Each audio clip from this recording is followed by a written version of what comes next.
17वें सदी का ईरान बुलंद व बाला पहाड़ों, गहरे जंगलात और सुनहरी रेशम के बाजारों की सरजमीन था।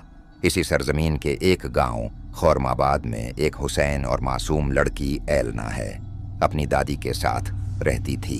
उसके चेहरे पर चांद जैसी चमक थी और आंखों में अधूरी दुआओं की नुमी।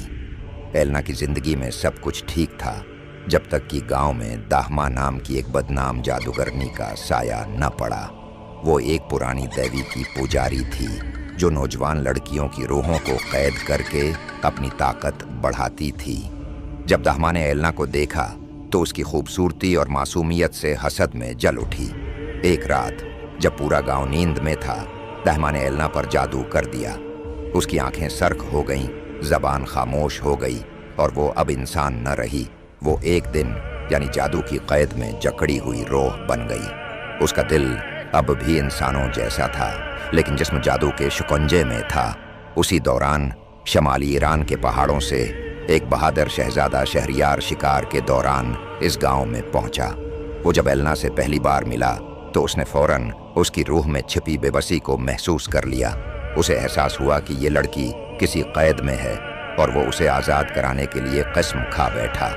शहरयार ने पुराने तल्स्मी कतब खाने से दाहमा के जादू को तोड़ने का तरीका ढूंढा।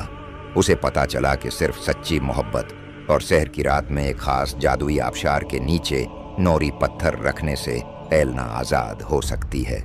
दाहमा ने जब ये सुना तो वो तेश में आ गई और शहजादे को रोकने के लिए अपने साये के जिन भेज दिए, लेकिन शहरयार ने तलवार और दिल से लड़ाई की और आखिरकार सहर की रात वो एलना को लेकर आबशार के पास पहुंचा।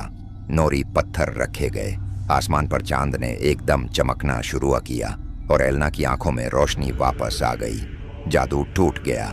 एलना ने शहरयार को देखा और पहली बार उसके लबों पर मुस्कुराहट आई। गांव में जश्न मनाया गया। दाहमा अंधेरों में गुम हो गई और शहरयार एलना को अपने महल ले गया, लेकिन वो दोनों हमेशा गांव वापस आते रहे ताकि कोई और लड़की कभी कैद न हो।